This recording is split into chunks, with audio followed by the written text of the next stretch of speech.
Okay, I'm back for part two. So we're still talking about, we were originally talking about the length of time for production of various meat animal species, and we said cattle take the longest. So we're still looking at cattle, and hopefully you have a little knowledge of the terminology of cattle, which I will teach you right now in case you don't. So this is a little bit of like the life cycle of a typical our meat supply. So remember, cows are pregnant for 9 months. The cow calves, and her calf in beef cattle, her calf lives with her until it's weaned. And beef cattle can be on irrigated pasture. They can take advantage of high quality roughage that's up in the foothills that you and I would never consider eating. So that is the miracle of the ruminant and beef cattle. And once those calves reach 7 months, then they're taken away from the cow, and that's called weaning. So they're weaned. A steer is a castrated male bull, and a heifer is a young female. So they both have to be weaned from their moms, and then they can have two options. And really, the options depend on feed costs and a little bit where you are. You've got to remember that in California, our feed costs are very high because we don't grow very much corn in this state. And we finish cattle on corn and byproducts. And we don't grow very much corn. All the corn that has to come into the state has to be brought in here by the rail cars, trains. So we tend to background the steers and heifers by putting them on a pasture. So if we wean them in winter, they will go out on pasture, or sometimes they're just dry allotted until they're big enough to go out in the summer grazing. So these are calves that you see when you're driving on I-5 up in the hills. If it's not a big cow, a mature cow, it's a steer, and he's grazing out there, and he'll graze there for several months until he reaches about, it's usually by weight, by 800 pounds. And then summer, the grass is dry and the feed conversion isn't as good as in the fall and the winter. The feed conversion is better once the grass starts growing. And sometimes they'll end up spending a pretty substantial time on grass. So, a lot of people are really into grass-fed beef. And you got to realize that in California, a lot of our cattle really spend a huge amount of time grazing grass rather than being in a feedlot. Whereas if you are in the Midwest and you have access to grain like corn, your cattle are going to go right from the mom into a feedlot, and then they're going to go into, a processing plant. But so there's lots of options. But I would say in California, when we are raising beef cattle, they spend a lot more time on pasture than calves that are raised in Iowa, perhaps. So then they'll go, finally, once they reach, the appropriate body weight, they'll go to a feedlot and spend about 4 months, 90 days, usually minimum, which is 3 months, in a feedlot. And then they will go and be processed. And not everything is a steer. Sometimes we do sell heifers for meat, especially if cattle prices are low, and cattleman doesn't want to keep a lot of cows back because it's too expensive to feed them. So that's the story of cattle. So now we'll look at some states and their inventories of livestock. So this is a great slide, and if you look at all these states, these are the number of cattle in each state. It's actually the number of beef cows. So beef cow is a mother cow that's raised just for beef. She doesn't get milked. She doesn't live on a dairy. She lives out on a range. Those are beef cows. So when you look at beef cows, the number one state for cattle production, and has always been for as long as I can remember, is Texas. So Texas produces has a lot of mother cows. They feed out a lot of cattle, but they have the most cows. And if you look at some other states, there's a lot of states in here. And you got to remember, this area right here is what we call the grain belt. And so we grow a lot of feed corn here. There's less dense population. We have a lot of rainfall during summer, so you have good grazing land. So there's a lot of cows just, what is that, west of the Mississippi. And you can see that California really, as far as beef cows, we have some beef cows that live in the range, in the foothills and the mountain ranges. But it's more expensive to raise cattle in California because we don't grow that much hay and we don't grow the grain it takes to feed them. So that is an important concept with cattle, beef cattle. Okay, now let's take a look at where cattle are fed out. So this is pretty amazing. One dot, and I don't know, your eyes are better than mine because you're younger. One dot is 5,000 head of cattle. So this right here, this part, you need to learn this. This is what we call the Panhandle of Texas. And the Texas Panhandle is where we feed out a lot of cattle. So Panhandle of Texas, the Panhandle of Oklahoma, and then we have, oh my gosh, I'm so bad with my states. Well, this is Nebraska. I'm going to say this one's Kansas.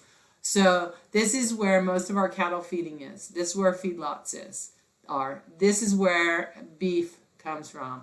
This is the meat production area in the United States. There's lots of dots all over everywhere, but you can see the concentration in northern Panhandle of Texas, Oklahoma, Kansas, Nebraska, a little bit in Iowa. And if we look over here in California, we don't see very many dots. It's because we don't feed very many cattle in California. It's too expensive. All the grain, corn, is grown here.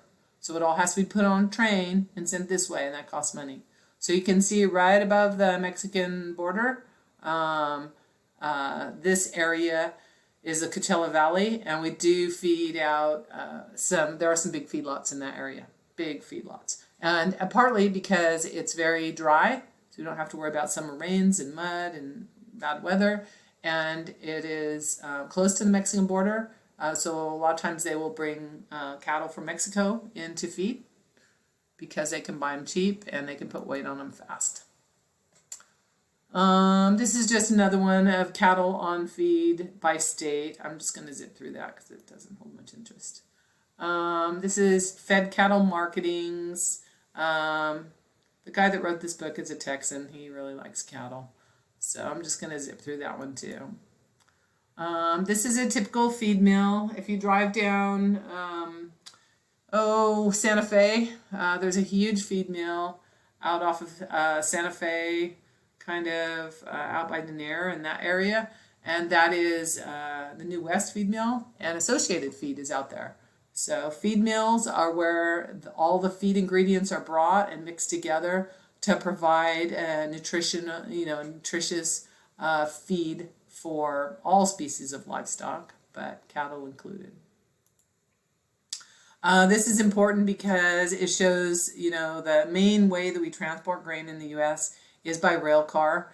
A lot of what you might see as far as rail cars in California, if you can see the bottom, how it dumps on the bottom, those are usually grain cars. This car right here is grain. And so we bring all the soybeans and all the corn that we feed poultry and hogs comes in by the rail car into California.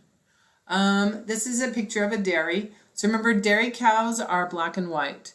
Our primary dairy breed is Holsteins. Jerseys are brown. We'll learn a little bit more about that as time goes on.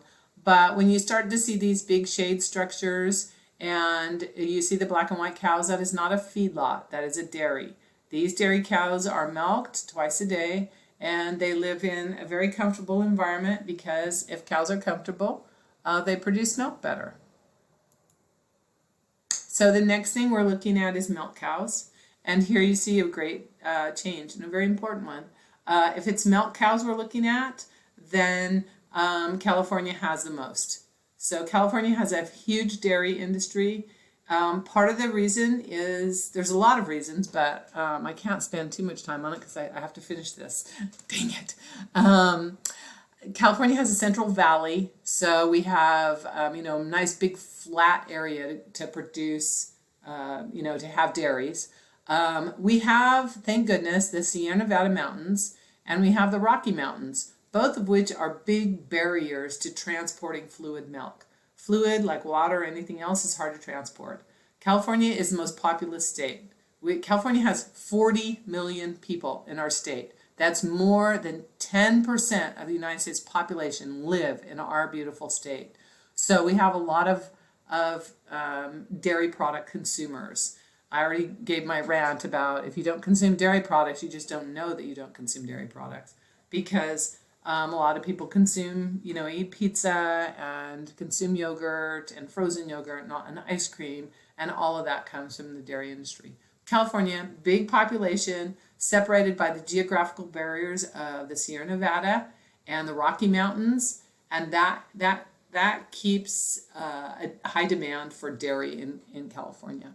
And if you look around, there's some other states. This happens to be Wisconsin, and Wisconsin is the number 2 state for number of dairy cows. And Wisconsin, of course, you might be familiar with. You might think of them as the cheeseheads. That they produce a lot of cheese. Okay, so this is really an important slide because it shows the trends in milk cow numbers and milk production. So basically the number of cows is decreasing, but milk production is increasing. So that has to do with that efficiency factor of dairy cattle. So we feed them better, we take care of them better, we have better genetics, we have fewer animals. So that's important to remember when I start hearing people complain about dairy cattle.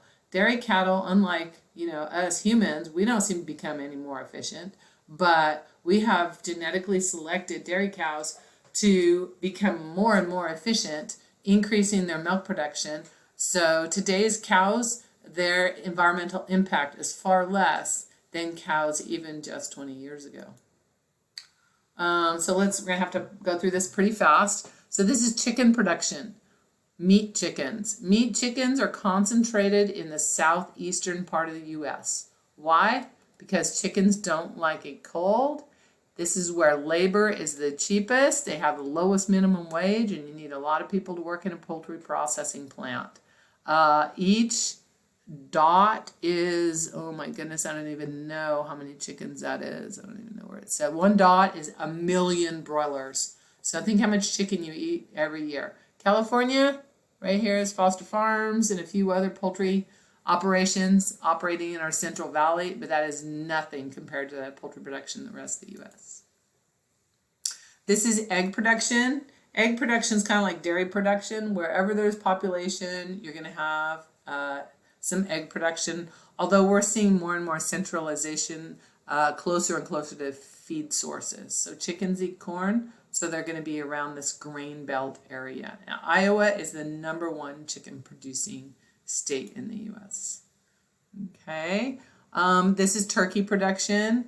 For some reason, I don't even know why, Minnesota has had a history of always producing a lot of turkeys.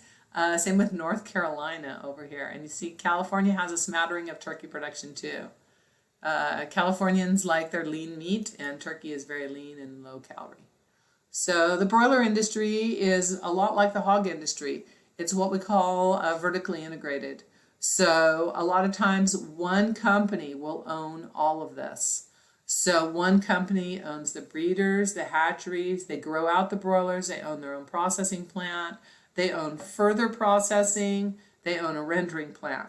Vertical integration cuts out the middleman, allows the producer to make more profit. So that is an important concept, vertical integration. This is a sheep and lamb population, already kind of covered that. Sheep production in the U.S., we can see that Texas, again, ranks number 1 in the number of sheep in the U.S. in terms of breeding ewes. This is swine production. I only have about 50 seconds. It's going to get cut off here.